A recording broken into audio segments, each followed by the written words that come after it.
اگلا سوال تھا، اور یہ ہم نے جو ذکر کیا بہت مختصر ذکر کیا، جیسے بتایا کہ بہت لمبا ہو. دین میں بدعت کسے کہتے ہیں؟ دین اسلام میں ہر اس دینی کام کو بدعت کہتے ہیں جس کی کوئی شرعی دلیل نہ ہو.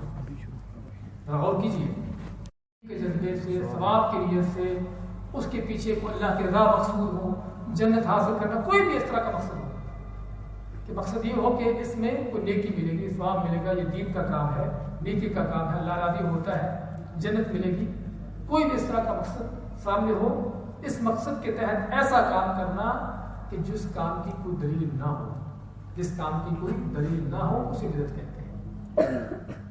ویسے لفظی طور پر بدعت کا معنی کیا ہے؟ نئی چیز. نئی چیز. مبتدع کا معنی، ابداع کے معنی ایجاد.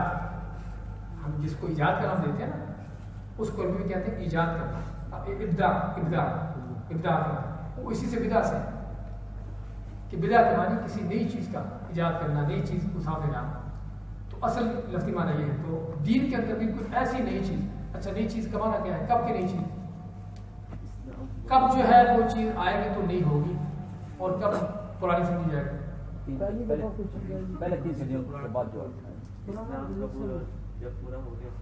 امام مالک رحمۃ اللہ علیہ فرماتے ہیں کہ دین وہ ہے جو نبی کریم صلی اللہ علیہ وسلم کے زمانے میں دین تھا. جو آپ صلی اللہ علیہ وسلم کے زمانے میں دین تھا وہ دین ہے. وہ جو اس وقت دین نہیں تھا وہ دین نہیں ہے. وہ کیا ہے؟ بدعت ہے. امام مالک رحمۃ اللہ علیہ کا یہ قول ہے، کہتے ہیں کہ دین صرف وہ ہے کہ جو نبی کریم صلی اللہ علیہ وسلم کے زمانے میں دین تھا. جو ان کے زمانے میں دین نہیں تھا وہ بعد میں کسی وقت بھی قیامت تک وہ دین نہیں. وہ کیا ہے؟ بدعت ہے. اس لیے نئی یا پرانی ہونے کا جو اس کی جو فرق ہے وہ کہاں پر ہے کہ نبی صلی اللہ علیہ وسلم کے زمانے میں ہونا یا بعد میں ہونا. جو آپ کے زمانے میں ہے وہ اصل ہے، وہ ہے جو دین ہے. جو اس کے بعد ہے وہ سارا کا سارا نیا ہے. جو اس کے بعد ہے وہ سارا کا سارا نیا ہے، سبھی کا سبھی نیا ہے. اس میں ہم تھوڑا سا یہ کہہ سکتے ہیں کہ خلفائے راشدین کا دور، اور خصوصاً وہ چیز جو خلفائے راشدین نے خود شروع کی ہے، کیونکہ اس چیز کی آپ سے ہم کو اجازت دی ہے. علیکم بسنتی وسنت الخلفاء الراشدین المہدیین کہ میری سنت پر عمل کرنا اور میرے بعد خلفائے راشدین کی سنت پر عمل کرنا. تو خلفائے راشدین کا جو عمل ہے وہ بھی کیا ہے؟ وہ بھی سنت ہے، بشرطے کہ قرآن و حدیث کے خلاف نہ ہو. ہاں، یہ شرط پر ان کا کوئی عمل ایسا ہو کہ جو قرآن و حدیث سے نہ ٹکراتا ہو، اس کے خلاف نہ ہو، پھر وہ سنت ہے.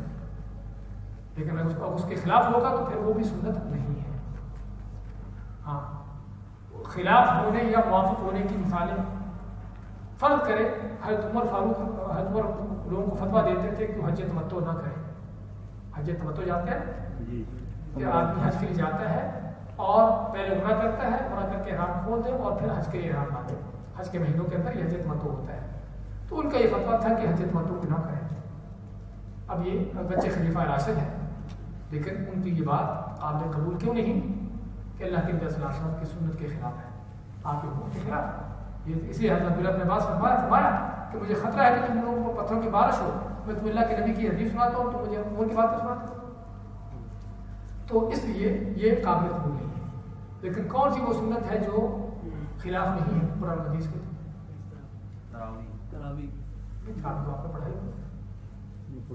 یہ تو ایسی چیز نہیں جو نہیں ہو، اس کو نہیں کہنا غلط ہے. ہاں، دوسری اذان جمعے کی دوسری اذان، دوسری بلکہ پہلی اذان کہیے. دوسری اذان تو آپ سب کے زمانے میں تھی. پہلی اذان کس نے شروع کی؟ عثمان رضی اللہ عنہ نے اپنے دور میں شروع کروائی، اور کروانے کا مقصد جو تھا مدینہ کی آبادی دور دور تک پھیل گئی، تو لوگوں کو ضرورت تھی کہ جمعے کے حوالے سے بتانے کی کہ جمعے کا وقت قریب ہو رہا ہے تاکہ اس کی تیاری کریں. تو دور سے آنا ہوتا تھا، اس لیے انہوں نے جمعے کے دوسری اذان سے پہلے پہلی اذان کا اہتمام کیا اس مقصد کے لیے. تو ہم کہیں گے کہ یہ بدعت نہیں ہے، سنت ہے. اس لیے کہ خلیفہ راشد کا عمل ہے، ان کا عمل ہے، اور قرآن و حدیث کے مخالف نہیں ہے. قرآن و حدیث کے مخالف نہیں ہے. لیکن اگر قرآن و حدیث کے مخالف ان کا عمل تو تب بھی مقابلہ قبول نہیں ہوگا. تو یہ ہے بدعت ہونے کا معنی. پھر کیا ہوا کہ وہ چیز جو آپ صلی کے زمانے یا اس سے بڑھ کر مزید خلفائے راشدین کی ان کی سنت کے خلاف، ان کے طریقے کے خلاف، تو یہ بدعت ہے. اچھا بدعت کی کئی شکلیں ہیں آگے بہت سی اس کی شکلیں سنتے ہیں کافی یہ بھی لمبا موضوع ہے لیکن ہم تفصیل ان کے مختصر طور پر آپ کو ذکر کریں گے. بدعت کی ایک تو یہ شکل ہے کہ ایسا کوئی کام کرنا کہ جو آپ سب کے زمانے میں تھا ہی نہیں, جس طرح کہ ابھی اس مہینے میں ہونے والا ہے 12 کہ جس کا آپ کے زمانے میں کسی انداز سے بھی کوئی وجود تھا ہی نہیں, کسی بھی انداز سے. اس طرح کی محفل, کوئی جشن, کوئی جلسے, کوئی جلوس, کوئی تقریریں, کوئی نعتیں, کچھ بھی کسی انداز سے بھی تھا وجود تھا ہی نہیں اس کا. ایک تو یہ ایسی چیز ایجاد کر لینا کہ جو بالکل نہیں ہو آپ کے زمانے میں نہیں تھی. اس طرح بدعت یہ بھی ہے جس طرح پہلے ذکر کرتے آئے ہیں کہ آپ کسی چیز کو خاص وقت مقرر کرتے ہیں. آپ نے اس کا وقت مقرر نہیں کیا, آپ اس لیے کو خاص وقت رکھے بھی اس کام کو اسی وقت کرنا ہے وہ سنت کرنے کا کام ہے, آپ سے ثابت ہے, لیکن اس کو کسی ایسے وقت میں خاص کر لینا کہ جو آپ چاہتے ہو, اس کی کوئی جگہ مقرر کر لینے کہ اس کام کو صرف یہیں پر کرنا ہے کہ اور نہیں کرنا, اس کی کوئی خاص کیفیت مقرر کر دینا کس طریقے اس کام کو اس انداز سے کرنا ہے جو آپ انداز آپ سے نہیں ہے, اگرچہ وہ چیز آپ سے ثابت ہو. اور کہ ہم نے آپ کو دلیل دی تھی, آپ کو 10 میں شاید رکھا کہ وہ جو کوفہ کی مسجد میں لوگ ذکر اذکار کرنے بیٹھے تھے, یہاں بتایا تھا شاید وہاں بنے ہوا تھا, تو حضرت عبداللہ بن مسعود کوفہ میں تھے, ان کو بتایا گیا کہ کوفہ کی جامع مسجد میں اس طرح کے کچھ لوگ بیٹھے ہیں, گروپ بنا کر گروپوں میں بیٹھے ہوئے ہیں, اور ان کے اوپر ایک آدمی کھڑا ہے جو ان کو کہتا ہے کتنی بار سبحان اللہ کہو, وہ کینکروں پر اتنی بار سبحان اللہ کہتے ہیں, پھر کہتے ہیں کتنی بار الحمدللہ کہو, اتنی بار الحمدللہ کہتے ہیں, اللہ اکبر, اس طرح کی چیزیں کر رہے ہیں. عبداللہ بن مسعود یہاں پر دیکھتے ہیں اور مانتے ہیں کہ یا تو تم لوگ گمراہ ہو, آپ سے ہدایت پر تھے, یا پھر تم لوگ آپ سے آگے بڑھ گئے ہو. تو انہوں نے کہا کہ ہم کو نیا کام تو نہیں کر رہے, یہ اذکار ہوئی جو مات کے بعد کیے جاتے ہیں. تو عبداللہ بن مسعود کیا فرمایا کہ اللہ کے نبی صلی اللہ علیہ وسلم یہ کام اس طرح سے نہیں کیا جس طرح تم کر رہے ہیں. حالانکہ وہ اذکار ہے جو مات کے بعد کیے جانے والے ہیں, لیکن ان کی خاص شکل دے دی, خاص کیفیت دے دی, تو انہوں نے کیا فرمایا کہ یہ گمراہی ہے. تو اس لیے بدعت کی یہ ساری شکلیں ہیں کہ اس کو خاص وقت مقرر کر دینا, خاص جگہ مقرر کر دینا, اس کی خاص کیفیت بنا دینا, ایک کام اس طرح کریں گے. اب جس طرح فرض کرو ہمارے یہاں مرنے کے بعد جو ایک لمبا سلسلہ بدعات کا شروع ہوتا ہے, اچھا اس میں لوگوں کو کھانا کھلانا صدقے کے طور پر جائز ہے ناجائز ہے؟ اصل یہ کہ جائز ہے. صدقے کے طور پر لوگوں کو کھانا کھلائیں, غریب و فقیروں کو کھانا کھلائیں, سنت ہے, جائز ہے, کچھ نہیں ہے. لیکن اس کے لیے 30واں دن مقرر کر دینا, 7واں دن, 10واں دن, 10واں دن, 40واں دن, ہاں یہ کیا ہے؟ یہ بدعت, یہ بدعت. اس کے لیے مرنے والے کے گھر میں یہ کام کرنا, یہ کام اس طرح کی چیزیں جائز نہیں ہے. اور یہاں پر ایک بات آ گئی ہے, میں ذرا تبدیل کرنا چاہوں گا, یعنی کہ آج کل ہمارے بعض لوگ, یعنی خصوصاً بحرین میں دیکھا گیا ہے کہ مرنے کے بعد مجلس جمانا, کسی کی فوتگی کے بعد خاص طور پر کسی حال میں جمع ہونا, کسی گھر میں جمع ہو کر بیٹھنا, لوگ تعزیت کے لیے آتے ہیں. اس کا حکم کیا ہے؟ حضرت جریر بن عبداللہ فرماتے ہیں آپ کے صحابی کہ ہم صحابہ کرام کے درمیان اس چیز کو لوح قلم شمار کرتے تھے کہ مجلس لگانا, تعزیت کے لیے جمع ہونا مرنے والے کے گھر میں خاص طور پر یا کسی بھی اس طرح کے اس مناسبت سے, اور مرنے والے کے گھر میں کھانا بنانا لوگوں کے لیے کہتے ہیں کہ اس چیز کو کیا کہتے تھے؟ لوح قلم شمار کرتے تھے. اس لیے تعزیت کے حوالے سے کوئی جگہ فکس نہیں ہے. اللہ کے نبی صلی اللہ علیہ وسلم کی بیٹیاں فوت ہوئی, آپ نے کہیں بیٹھ کر کوئی تعزیت کی؟ وہ ہے آپ کے پاس دلیل سے؟ آپ کی ساری اولاد آپ کی زندگی فوت ہوئی, آپ نے کسی اپنی اولاد کے فوت ہونے پر, کسی اپنے صحابی کے فوت شہید ہونے پر مسجد کے اندر بیٹھ کر کوئی تعزیت کی مجلس جمائی یا مسجد کے علاوہ کسی اور مجلس میں بیٹھ کر اس طرح کا کام کیا؟ اس لیے ساری بدعات میں سے ہے. بلکہ جو آپ کو حدیث بتائی اس کے لوح گناہ میں شمار کیا جاتا ہے کہ جو بہت بڑا کبیرہ گناہ ہے, کبیرہ گناہ ہے. اس لیے تعزیت کے لیے ٹھیک ہے, تعزیت کرنا چاہیے, مسجد میں مل گیا, بازار میں مل گیا, کہیں پر مل, اس کے لیے بیٹھنا, اپنے آپ کو فارغ کرنا, اس طرح کی چیزیں سنت سے ثابت نہیں ہے. اور آپ کو پہلے بھی حدیث سنائی تھی آپ سے کہ آپ کا نواسا فوت ہو رہا ہے, بیٹی پیغام بھیجتی ہے کہ بچہ فوت ہو رہا ہے, آپ آئیے. آپ نے پیغام بھیجا کہ میں مصروف ہوں, تو بعد آتا, تھوڑی دیر بعد پیغام آیا کہ فوت ہو گیا ہے. آپ نے کیا فرمایا؟ صبر کرو. کہنے کا مقصد دیکھیے آپ ان چیزوں کو کس طرح سے لیتے تھے. ہم اگر انہی چیزوں پر پڑ گئے کہ کون ابھی پیدا ہوا, کون مرا, اس کے پیچھے پڑ گئے, اس پر دل لگانا شروع کر دیا, پھر تو ہمارے سارے کام ہو گئے. اس لیے ہمیں چاہیے کہ اصل جو کام کرنے والے ہیں ہماری توجہ ان پر ہو. تعزیت کے لیے ان چیزوں کے لیے اپنے آپ کو فارغ کر کے بیٹھنا, یہ چیزیں اللہ کے سنت کے بالکل سراسر خلاف ہے. صحابہ کرام کے عمل کے خلاف ہے. تو بات کریں تو بدعت کے حوالے سے کہ یہ ساری بدعت کی شکلیں ہیں. دلیل کیا ہے اس کی؟ ام لہم شرکاء شرعوا لہم من الدین ما لم یأذن بہ اللہ. اللہ فرماتے ہیں کیا انہوں نے اللہ کے ساتھ ایسے شریک کھڑے کر دیے کہ جنہوں نے ایسی چیزیں ایجاد کی, ایسے احکام مقرر کر دیے کہ جن کے اللہ نے اجازت نہیں دی, جو اللہ نے نہیں فرمائے. غور کیجیے. ام لہم شرکاء شرعوا لہم من الدین. بدعت کیا چیز ہے؟ کتنا بڑا گھناؤنا جرم ہے. اللہ نے اس کو شرک قرار دیا ہے اور بدعت ایجاد کرنے والے کو مشرک قرار دیا ہے, اللہ کے برابر رب قرار دیا ہے. ام لہم شرکاء شرعوا لہم من الدین ما لم یأذن بہ. اللہ کے سوا ایسے شریک کھڑے کر دیے کہ جو ایسا دین, ایسے احکام مقرر کرتے جن کو جو اللہ نے نہیں کیے.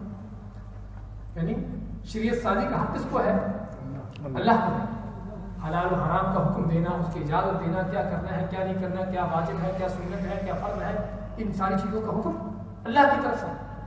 وہ ہے جو کسی لوگوں کو, اپنے بندوں کو کسی چیز کا حکم دے, کسی چیز سے روکے, کچھ ان پر حلال کرے, کچھ ان پر حرام کرے. بندوں کو حق نہیں ہے.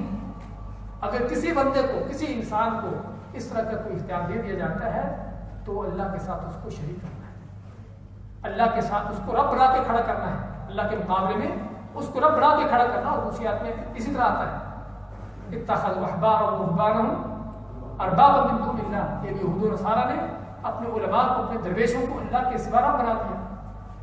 کیسے رب بنایا؟ عدی بن حاتم کی حدیث آپ کو یاد ہوگی کہ کیا کرتے تھے کہ اپنے علماء کے جو انہوں نے حلال کر دیا اس کو حلال سمجھتے, جو انہوں نے حرام کر دیا اس کو حرام سمجھتے. آپ ماتی کے فقیر کا عبادت, یہی ان کی عبادت ہے. قرآن و سنت کو چھوڑ کر, اللہ کے احکام کو چھوڑ کر اپنے مولوی پیروں کے پیچھے چل پڑنا, جو حرام کرے ان کی باتیں ماننا, یہی ان کی عبادت ہے. صرف یہ نہیں کہ اللہ کے خلاف ان کو اللہ کے مقابلے میں شریعت سازی کا حق دیا, بلکہ ان کی عبادت ہے. اللہ نے اس کو عبادت قرار دیا ہے. تو کہنے کا مقصد یہ موضوع بہت خطرناک ہے, بدعت کا موضوع. تو اللہ نے اس کو یہاں پر شاید کرنا شریک, اپنے شریک بنایا ہے, شریکوں کا نام دیا ہے. اس لیے دین کا حق جو ہے کسی چیز کا حکم دینے کا, اس کے فوسے اللہ کا ہے. من احدث فی امرنا هذا ما ليس منه فهو رد. آپ کیا پڑھتے ہیں؟ من احدث فی امرنا هذا, کہ جس نے ہمارے اس دین میں از خود کوئی ایسی چیز نکالی ما ليس منه, جو اس میں سے نہیں ہے, فهو رد. وہ کیا ہے؟ مردود ہے, غیر قابل. کہ جس نے ہمارے دین کے اندر, اور اسی ایک حدیث کے اندر کیا آتا ہے, من عمل عمل ليس عليه امرنا, جو زیادہ مشہور حدیث ہے وہ یہ ہے کہ جس نے کوئی ایسا عمل کیا, لیکن یہاں پر اس حدیث کا اس لیے ذکر کیا گیا اس لفظ کا کیونکہ یہاں پر بدعت ایجاد کرنے والی کی بات ہوئی. من احدث, کہ جس نے کوئی ایسا نیا کام شروع, کیونکہ بدعت دو طرح کے ہوتے ہیں, ایک بدعت ایجاد کرنے والا اور دوسرا اس بدعت پر چلنے والا.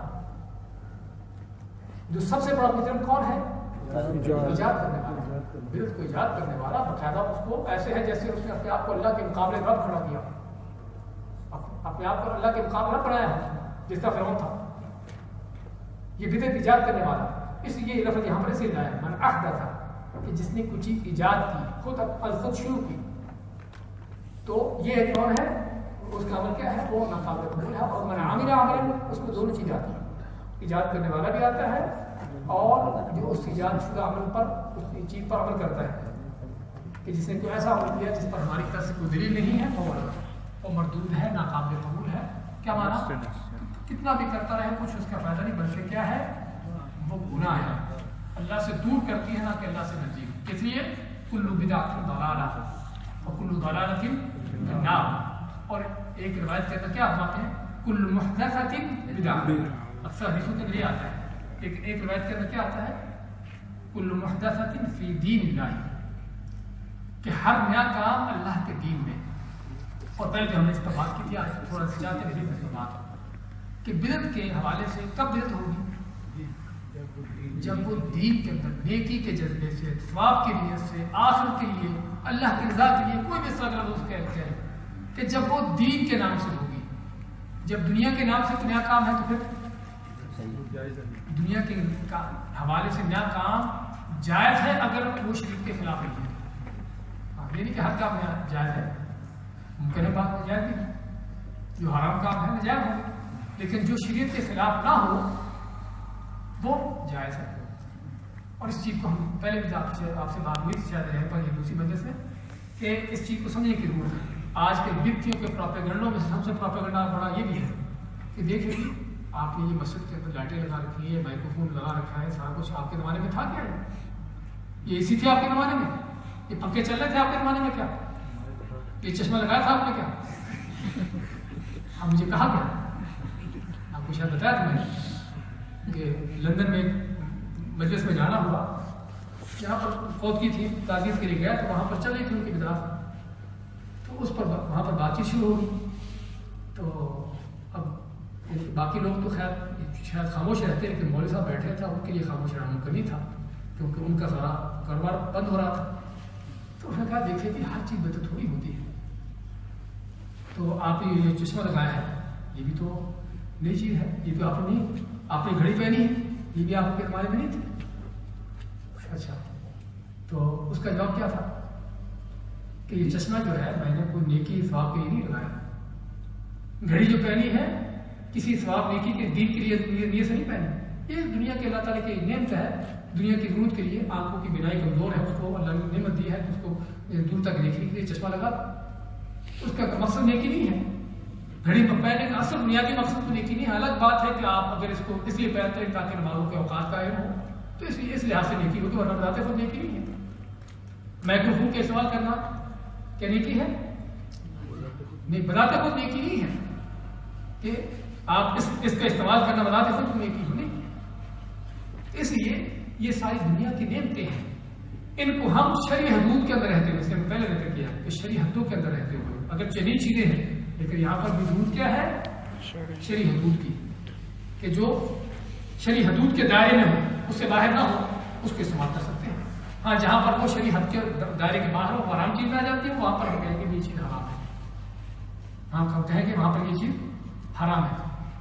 جس طرح کہ دعوت کے معاملے میں، دعوت کے حوالے سے آج کل لوگوں کے کیا کیا انداز ہے کہ وہ دعوت دینے کے لیے لوگوں کو بعض اوقات کوئی ڈھول ڈپکے کوئی گانے میں کوئی اس طرح کی چیزیں بٹھا کے تھوڑا وہ رنگ برنگا ماحول پیدا ہو، سمجھے، لوگوں کو دلچسپی پیدا ہو. تو کیا خیال ہے؟ حرام ہے، یہ حرام ہے، سمجھے نا. یہ چیز جو ہے اگرچہ وہ کہنے والے کہیں کہ میرا مقصد اچھا ہے دعوت دینے لوگوں کو، لیکن ہم کہیں کہ حرام سے کبھی اللہ کے دین کی دعوت نہیں ہوتی. تو کہنے کا مقصد یہ ہے کہ اگر یہ دنیا کی جو نعمت اللہ تعالیٰ ہم کو دے رہا ہے گاڑی، کیونکہ آج کل ہم دیکھا جائے تقریباً اکثر و بیشتر آپ کے پاس استعمال کی ساری چیزیں نہیں ہیں، جو آپ کے زمانے میں شاید نہیں تھی. تو لیکن یہ ساری وہ دنیا کی نعمتیں ہیں جو اللہ نے ہم کو دی ہیں، اور ان کے لیے ان کے حلال ہونے کی کیا دلیل ہے؟ آپ سے کوئی پوچھ لے کہ یہ ساری نئی چیزیں ہیں، اگرچہ دنیا ہی کی ہیں لیکن آپ نے تو نہیں کی، ان کے حلال ہونے کی کوئی دلیل ہے؟ جو عام معاملات ہوتے ہیں اس میں دلی کا معنی یہ ہوتا ہے کہ قرآن مجید سے کوئی آپ کے پاس وَيَخْلُقُ مَا لَا تَعْلَمُونَ، وہ تو یخلق ہے، اللہ تعالیٰ پیدا کرے گا. هو هو الذی خلق لکم ما فی الارض جمیعا. ان چیزوں کو یاد کیا کریں، پہلے بارے کے شروع میں تقریبا آتا ہے، فرماتے هو الذی خلق لکم ما فی الارض جمیعا. اللہ نے جو کچھ پیدا کیا زمین پر کس کے لیے ہے؟ تمہارے لیے ہے، ہر چیز تمہارے لیے پیدا کی ہے.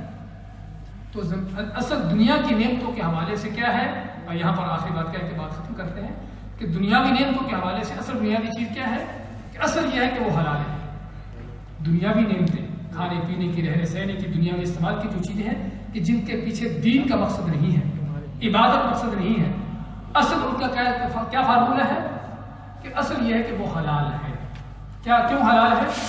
قرآن کریم کی آیت وَالَّذِي خَلَقَ لَكُم مَّا فِي الْأَرْضِ، جو کچھ زمین میں ہے وہ سبھی اللہ نے تمہاری پیدا کیا ہے.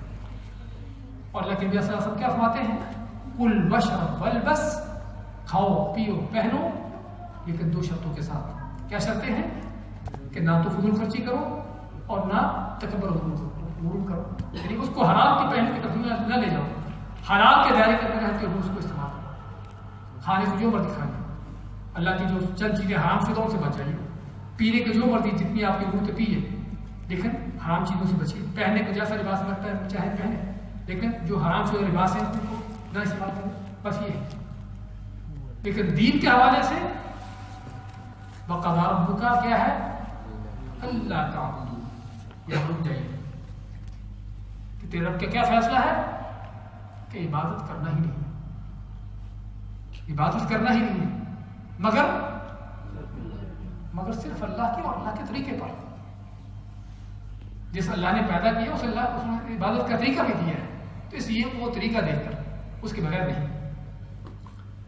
اس لیے بات کر رہے تھے کہ یہ دو فارمولے ہم کو سمجھنے کی ضرورت ہے کہ دین کے حوالے سے کوئی عبادت کرنے کی اجازت نہیں جب تک اس کی طرف سے دلیل نہ ہو، اس کے لیے کوئی دلیل نہ ہو۔ اگر آپ کو یعنی کہ عشاء ابھی مغرب کی نماز کی 3 رکعتیں پڑھتے ہیں تو آپ سے پوچھے بھی 3 رکعتیں کیوں پڑھی آپ نے، کیا کہیں گے کہ اللہ کے فیصلہ آسان اس طرح پڑھی۔ اگر کوئی کہ ابھی 4 پڑھوں گا تو ہم کہیں گے اس کو ثابت کرو، 4 پڑھنے کو ثابت کرو کہ کہاں پر یہ جائز ہے۔ وہ چاہے 100 کہہ لے، گھنٹے کی تقریر کر لے کہ 4 پڑھنے کا اتنا اجر ملے گا، 1 رکعت زیادہ پڑھی ہے اس کا اتنا اجر ہوگا، کچھ بھی کہہ لے، ہم کہیں گے یہ تیری نماز باطل ہے، فاسد ہے، اس کو دوبارہ لوٹاؤ، دوبارہ دہراؤ، اس لیے کہ اللہ کے نبی کی سنت کے خلاف ہے۔ تو جس طرح اگر 3 سے اگر 4 رکعتیں پڑھنا وہ نماز باطل ہے، تو اسی طرح ہی دین کے اندر کوئی اور نیا کام کرنا بھی وہ باطل ہے۔ کس لیے کہ اس کے لیے دلیل چاہیے۔ دنیا کے کاموں کے حوالے سے بھی آپ نے آج کھانا کس چیز پر کھایا کہ میں چنے کی دال کھائی، ہاں کیا دلیل ہے چنے کی دال کھانا؟ کیا خیال ہے؟ آپ سے پوچھے کہ اللہ کے لیے چنے کی دال کھائی آپ جو کھا رہے ہیں، کیا کہیں گے آپ؟ وہ اللہ خالق لکم ما فی الارض جمیعا، اللہ فرماتے کہ جو زمین میں پیدا ہوا سارا کچھ تمہارے لیے ہے، اللہ نے زمین میں چنے کی دال بھی اگا دی ہمارے لیے، کچھ کر لی، سمجھا؟ یہ فارمولہ سمجھیے تاکہ بدعتیوں کو جواب دیا جائے۔ آج بدعتیوں کے یہ یعنی کچھ ان کی پروپیگنڈا اس طرح کی ان کی سازشیں لوگوں کو گمراہ کرنے کے لیے کہ دیکھو بھی آپ مائکروفون کی تو استعمال کرتے ہو، آپ یہ بھی کرتے ہو وہ بھی کرتے ہو، ان چیزوں کو گڑبڑ کر کے کیا کرتے ہیں اپنی بدعات کو ان میں لا کر وہ ان کو چلانے کی کوشش کرتے ہیں۔